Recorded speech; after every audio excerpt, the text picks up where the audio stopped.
카메라는 캐논의 R50V입니다. 요즘 캐논의 행보가 굉장히 놀랍습니다. 정말 꾸준하게도 카메라를 출시를 해주고 있습니다. 1.4인치 센서를 가진 컴팩트 카메라 V1과 더불어 이렇게 영상 제작자들을 위한 APS-C 크롭발인 R50V, 그리고 사실 많이 언급은 안 되고 있지만 V1의 하위 모델이라고 할 수 있는 V10도 있기는 합니다. 오늘은 최근에 출시한 여러가지 캐논 카메라 중에서 R50V에 대해 아주 솔직하게 저 나름대로의 리뷰를 해보려고 합니다. 과연 기존에 내가 가진 카메라들을 처분을 하고 이거를 살만한 가치가 충분하냐 라고 질문을 한다면은 여러분들이 지금 어떤 카메라를 쓰냐에 따라 달라진다라고 생각을 하고, 전체적으로 중고가가 115만원이라는 최신 카메라 치고는 나름 저렴한 가격대에 거래가 되고 있고, 여러가지 캐논의 RF용 렌즈를 장착을 할 수 있다는 점에서 가성비는 충분히 좋은 것 같은데, 어쨌든 오늘 영상에서는 그래서 어느 정도의 성능인지 그 성능에 대한 부분을 좀 자세히 살펴보도록 할게요.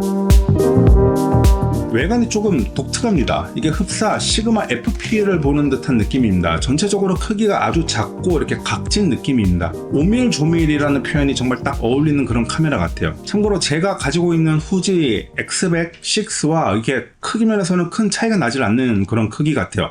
그래서 얘를 이런 식으로 한 손으로 잡을 수 있고, 다만 크기가 작아진 만큼 그립감은 그렇게 좋지 않은 느낌이에요. 그러니까 손에 잡히는 표면적 자체가 이렇게 적다 보니까 뭔가 이렇게 손으로 감싸지면서 안정적으로 잡기보다는 뭔가 이렇게 손가락으로 이런 식으로 좀 잡는 느낌이거든요. 그래서 잘못 잡으면 좀 떨어질 것 같은 느낌? 카메라의 외관이 이 트렌드가 계속 변하는 느낌입니다. 그러니까 예전에는 DSLR이 카메라 외형의 어떤 표준이었다면 요즘은 이렇게 작고 각진 형태로 카메라들이 계속 나오는 것 같고, 캐논이 이렇게 최신 트렌드를 많이 반영을 하려고 굉장히 노력을 기울인 느낌입니다. 렌즈 마운트 부위야 어쩔 수 없이 크게 하지만 나머지는 나름 최소화하려고 좀 애를 쓴 느낌이거든요. 그리고 셀피 촬영을 위해서 이렇게 녹화 버튼을 앞에다가 하나 더 달아주는 거는 이거는 정말 센스인 것 같고, 특징이 뷰파인더라고 하는 게 아예 없습니다. 이거 아예 대놓고 영상만 촬영해라 라는 의도인 거죠. 그래서 이름도 R50V잖아요. 상단에는 이런 식으로 이제 탈리 램프가 있어가지고 지금 녹화 중인지 아닌지 바로 알 수가 있고, LCD는 스위블 액정 형태입니다. 당연히 이렇게 촬영하면서 나를 이제 볼 수가 있겠죠. 그리고 상단을 보면은 여기 녹화 버튼이 아주 큼지막하게 있으면서 동시에 줌 레버 역할까지 합니다. 다이얼을 보면은 대부분 이제 영상 촬영용 메뉴들만 이렇게 있고, 특이한 거는 여기에 라이브 버튼이 있는데 말 그대로 라이브 스트리밍 하라고 할 때 라이브 버튼이 이렇게 별도로 있습니다. 저는 처음 봐요, 라이브 버튼이 이렇게 있는 거. 왼쪽에는 이렇게 내장 마이크가 있고, 특이한 거는 얘가 이렇게 오른쪽 측면에 나사 탭이 있어요. 그래가지고 세로 모드로 이렇게 삼각대를 체결을 할 수가 있습니다. 이거는 이제 요즘 쇼츠가 워낙 뜨고 있기도 하고, 또 틱톡 유저도 계속 늘어나다 보니까 저는 번들 렌즈 포함 키트를 이제 구매를 했기 때문에 이제 이 렌즈를 제가 이렇게 예시로 들어서 말씀을 드리지만, 사실 이거는 렌즈 교환식 카메라이기 때문에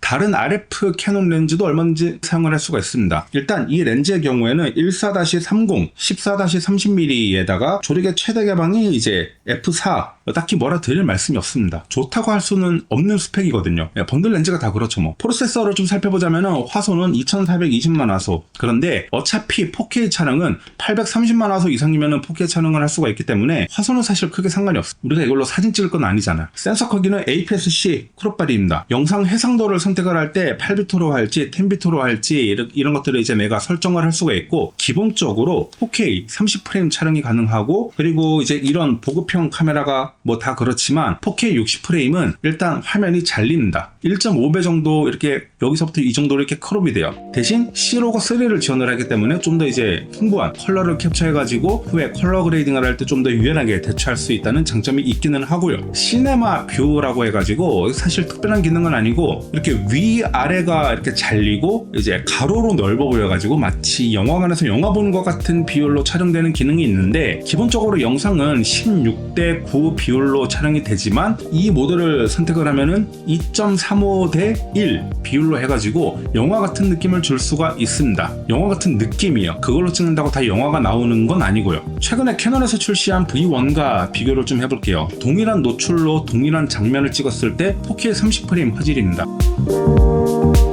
2배 확대해서 보면은 이 정도의 차이가 난다고 할 수가 있고요. 놀라운 거는 사실 큰 차이가 안 나죠. 노이즈가 잘 끼고 화질이 뭉개지고 하는 거는 캐논이라는 브랜드의 특징이기 때문에 이건 제가 여러 번 언급을 했었죠. 무려 센서 크기가 이렇게 차이가 나는데도 사실 별반 차이가 안 납니다. 그리고 4K 60프레임 역시 제한적 활성화 메뉴입니다. 이게 캐논 V1과 똑같은데 아무튼 이거 역시 일반 모드에서 안 되고 신 모드로 다이얼을 돌려야지만 제한적으로 발동이 되는 거는 역시 V1과 동일합니다. 자꾸 제가 캐논 V1과 비교를 하게 되는데 사실 이게 너무 비슷한 면이 많아서 그래요. 출시 기간도 둘이 비슷하고 심지어 가격도 비슷합니다. 캐논 V1이 119만원에 출시가 되었는데 R50V는 129만원입니다. V1은 지금도 이제 계속 품절이기 때문에 중고가가 이렇게 올라가고 있는 중이고 이 R50V는 가격이 이제 조금씩 떨어지고 있고 얘는 재고가 이제 어느 정도 있는 거죠. 그렇다라는 거는 얘가 딱히 인기 있는 기종은 아니다라는 반증이 되겠죠. 라이브 스트리밍은 USB 연결을 통해 간단하게 시작을 할 수가 있습니다. OSB를 연결을 해가지고 이렇게 카메라를 불러와서 라이브를 진행을 시킬 수가 있는데 그리고 USB 연결을 하면은 충전을 계속 지속적으로 하기 때문에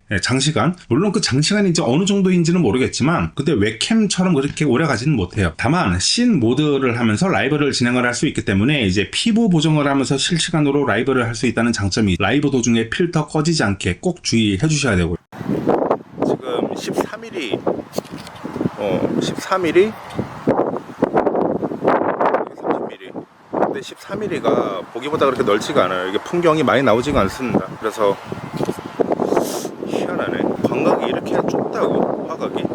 많은 부분에서 캐논 V1과 비교가 되고는 하는데 그래도 V1보다 확실한 장점은 바로 렌즈를 교체할 수 있다는 점입니다. RF 크롭바디는 기본적으로 RFS 마운트이기는 하지만 캐논은 풀프레임 렌즈도 크롭바디에 장착을 할 수가 있습니다. 나름 명품 렌즈라고 불리는 RF35 f1.8 STM 렌즈도 여기에 이제 장착을 할 수가 있는 거예요. 화각은 조금 잘리기는 하겠죠. 뭐 그런 점에서 볼 때는 나름 괜찮습니다. 이게 피부 보정도 되면서 풀프레임 렌즈도 착용할 수 있고 하지만 딱히 뛰어나다라는 장점이 없이 뭔가 애매한 느낌. 그리고 이거를 120만원을 주고 사기보다는 차라리 돈을 조금 더 보태가지고 세계적인 명기 캐논 R8을 중고로 구매할 수도 있기 때문에 R8은 현재 중고가 140만원이면 구매를 하거든요. 제가 지금까지 써본 카메라 중에서 R8이 탑5 안에 들어갈 정도로 정말 좋은 카메라였습니다. 더군다나 R8은 풀프레임이에요. 자, 비디오에 특화된 카메라를 출시한 것까지는 좋았는데 사실 이도 저도 아닌 느낌이라 아예 차라리 내가 컴팩트하게 간다라고 하면은 동일한 성능을 가지고 있는 캐논 V1 모델로 가는 거를 저는 추천을 드립니다. 안에 내용물이 거의 비슷한데 심지어 결과물마저 비슷하거든요. 그게 아니라 나는 풀프레임용 렌즈를 장착을 해가지고 다양하게 촬영하고 싶다라고 하면은 어차피 이 모델에서 풀프레임 렌즈 착용하면은 부피가 커지는 거는 똑같아요. 그러면 컴팩트함을 버려야 되는데 차라리 이거 말고 R8로 가시면 되겠습니다. 오늘 제가 준비한 영상 여기까지고요. 다음에는 어떤 카메라를 리뷰를 해볼까요? 자, 여러분들이 댓글에 남겨주시면은 제가 할 수 있는 범위 내에서 최대한 해보겠습니다.